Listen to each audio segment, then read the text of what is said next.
మీరు అంటే ఇందాక ఈరోజు మహేష్ గారి బర్త్‌డే. ఆ బర్త్‌డే సందర్భంగా అంటే ఆయనతో గతంలో 'యువరాజ్' సినిమా చేశారు. అవును. అప్పటికి ఆయన సూపర్ స్టార్ కాదు. కానీ ఇప్పుడు రాజమౌళి గారితో కూడా చేస్తూ ఒక మళ్ళీ పాన్ వరల్డ్ మూవీ చేయబోతున్నానంటే అంత గొప్ప స్థాయికి ఎదిగాడు కదా! అవును. ఎలా అనిపిస్తుంది? అంటే మీరు అంత ఎక్స్‌పెక్ట్ చేసారా ఈయన ఫ్యూచర్‌లో అంత గొప్పగా అవుతాడు అనేసి మీకు అనిపించిందా? మహేష్ బాబు చాలా మంచి పొజిషన్‌లోకెళ్తాడని నేను ఎక్స్‌పెక్ట్ చేయటం గాదండి. ప్రపంచం అంతా కూడా కన్ఫర్మ్ చేసింది. ఆయన బాలనటుడుగా ఉన్నప్పుడు ప్రపంచం కన్ఫర్మ్ చేసిన వాళ్ళు బాలకృష్ణ గారండి ఫస్టు. నందమూరి బాలకృష్ణ గారిని ప్రపంచం కన్ఫర్మ్ చేసింది. ఎప్పుడు 'తాతమ్మ కథలు' సినిమా చేస్తున్నప్పుడు గానీ, 'అన్నదమ్ముల అనుబంధం' సినిమా చేస్తున్నప్పుడు గానీ, దాని తర్వాత కొంచెం టీన్స్ పెరిగిన తర్వాత 'అభిమన్యుడు' క్యారెక్టర్ చేశారు చూడండి 'దానవీర సూరకర్ణప్పుడు' ఇతనురా కన్ఫర్మ్డ్‌గా అద్భుతమైన నటుడు అవుతాడు, నందమూరి వారసుడు అవుతాడని. అట్లాగే మహేష్ బాబుకి కన్ఫర్మ్ చేశారు. ఘట్టమనేని వారసుడు అవుతాడు ఇతను, డెఫినెట్‌గా సూపర్ స్టార్ అవుతాడని. సో, నాకు నా సినిమా 'యువరాజు' సినిమా దొరకటం అనేది నేను చాలా అదృష్టం కింద ఫీల్ అయ్యాను. అతను ఒప్పుకోవటం అనేది. అన్ని సినిమాలు వెయిటింగ్‌లో ఉంటే అయన్నీ పక్కన పెట్టి, నా పర్సనల్ చాయిస్‌కి ఒక రిస్క్‌తో కూడిన ఎలిమెంట్‌ని ఒప్పుకొని, ఆయన సినిమా చేయడం అనేది చాలా గొప్పగా ఫీల్ అయ్యాను. అంతేకాకుండా చాలా అందమైన మనిషి. అంటే కృష్ణుడంటే మీసాలు తీసిన పేడి మొహంలా లేకుండా చిరునవ్వుతో ఉన్నట్టుగా అనిపించాలండి లిప్స్. లిప్స్ పోర్షన్ దగ్గర పేడి మొహం తత్వం రాకూడదు. అలా ఉన్న లక్షణాలు ఈయనకున్న మెండుగా ఉన్నాయి. అందుకని నేను పట్టి మరీగా 'యువరాజ్' సినిమాలో కృష్ణుడి గెటప్‌లో ఆయన ఏంచి రిక్వెస్ట్ చేసి ఆయన్ని ఎంతో ఒప్పించి కృష్ణుడి గెటప్‌లో చూసుకున్నాను ఆయన్ని. ఇప్పుడు చాలా సోషల్ నెట్వర్క్స్‌లో బాగా హల్చల్ అవుతుంది. మహేష్ బాబుని కృష్ణుడి కింద ఏస్తే యెస్. చూడాలని అనుకుంటున్నాం అని. నాకు అప్పుడే అనిపించింది. మీకు అర్థమైంది కదా నేను చెప్పిన logic yes. Behind yes. That. ఆ పెదాలు ఎలా ఉండాలంటే నవ్వినా కూడా మీసాలు లేకపోయినా కూడా మృదుత్వం ఉండాలి. కృష్ణుడికి చిరునవ్వులో మృదుత్వం ఉంటేనే ఆ కృష్ణుడికి అదేంటి కోమలత్వం ఉంటుంది. ఆ కోమలత్వం ఆయనలో ఉంటుంది.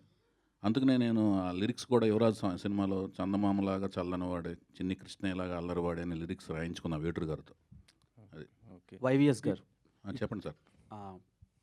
Good to sir see you. ఒక నిమిషం. క్వెషన్ ఏంటంటే కీరవాణి గారితో హ్మ్. అంటే ఇప్పుడు మ్యూజిక్ సిట్టింగ్ ఏయించారా సార్? అంటే ఎలా వస్తుంది ఏంటి అది మ్యూజిక్ అని? మ్యూజిక్ కంపోజింగ్ స్టార్ట్ అయిన వెంటనే కంపోజింగ్ స్టార్ట్ అయినాయి అని చెప్పి ఒక అద్భుతమైన వీడియో షాటు సోషల్ నెట్వర్క్స్‌లో పెడతామండి. ఆయనతో డిస్కషన్స్ అయితే ఒక ప్రిలిమినరీ సిట్టింగ్స్ లాంటివి మామూలుగా మాట్లాడుకునే డిస్కషన్ సిట్టింగ్స్ లాంటివి జరిగినాయి.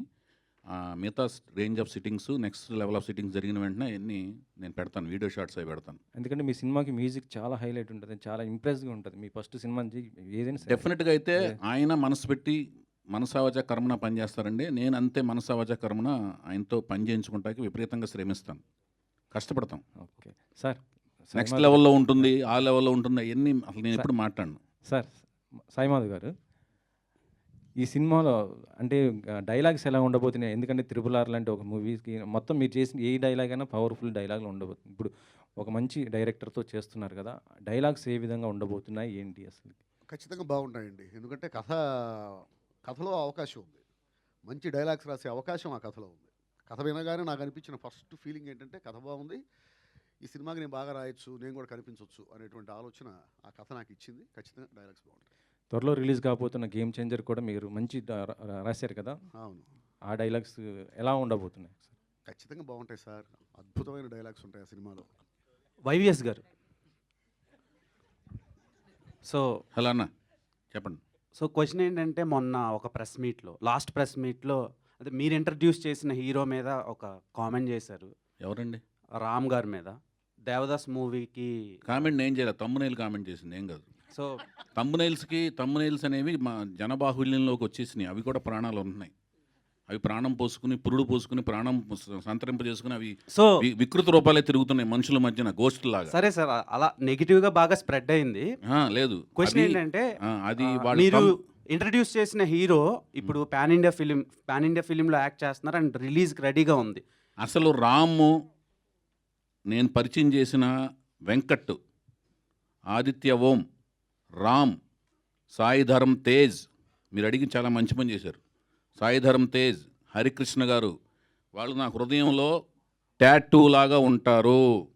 సో ఆయనది ఇష్మార్ట్, డబల్ ఇష్మార్ట్ అని ఒకటి రిలీజ్కి రెడీగా బ్లాక్ ఉంది. బస్టర్ అవ్వాలని మనస్ఫూర్తి కోరుకుంటాను. అండ్ నా రూమ్మేట్ రవితేజ నా హృదయంలో ఉంటాడు. ఆయనది కూడా సినిమా రిలీజ్ రెడీ ఉంది. అదే, ఇది నిజంగానే చెప్తున్నాను. చౌదరి ఇప్పుడు 100 రూపాయలు ఇద్దరు సినిమాలు హిట్ అవ్వాలి. So- ఎందుకంటే రవితేజ ఎంత కష్టపడి పైకి వచ్చాడో నాకు తెలుసు. అతను పడిన కష్టం వెనకాల, ప్రతి కష్టం వెనకాల నేను కూడా ఉన్నాను. ఏది ప్రత్యక్ష సాక్షి పరోక్ష సాక్షిగా ఉన్నాను. ఇద్దరు రూమ్మేట్స్, రవితేజ నేను 8 years. ఓకేనండి. ఓకే. అండ్ మీరు చాలా సినిమాలు రిలీజ్ అది చేశారు. తమ్మునైల్ సరిగ్గా తప్పు పెట్టారు. రాముకి తెలుస్తుంది అది. తమ్మునైల్కి ప్రాణాలు పోసి ఆయన క్వశ్చన్లు సంధించకండి భయ్యా. సరే సరే సార్. చౌదరి ఇప్పుడు గారు. మీ సినిమాల్లో లాహిర్లో నుంచి చాలా మంచి మంచి సినిమాలు ఉన్నాయి, family oriented films. Okay. So ఇప్పుడు రీ రిలీజ్లు హవా నడుస్తుంది. ఓకే. సో మీ సినిమాల్లో రీ రిలీజ్ చేయాలంటే ఏ సినిమా రీ రిలీజ్ చేస్తారు? అండ్ సీక్వెల్ తీయాలంటే ఏ సినిమాకి సీక్వెల్ చేస్తారు? సీక్వెల్స్ తీయాలి అనుకున్న క్యారెక్టర్, అనుకున్న ముగింపులతో నేనే సినిమా తీయలేదు ఇప్పుడు దాకా. అందుకని సీక్వెల్స్ తీయను. రీ రిలీజ్ చేయాలంటే ఏ సినిమా రీ రిలీజ్ చేస్తారు? అది డిమాండ్ను బట్టి రిలీజ్ చేస్తాను.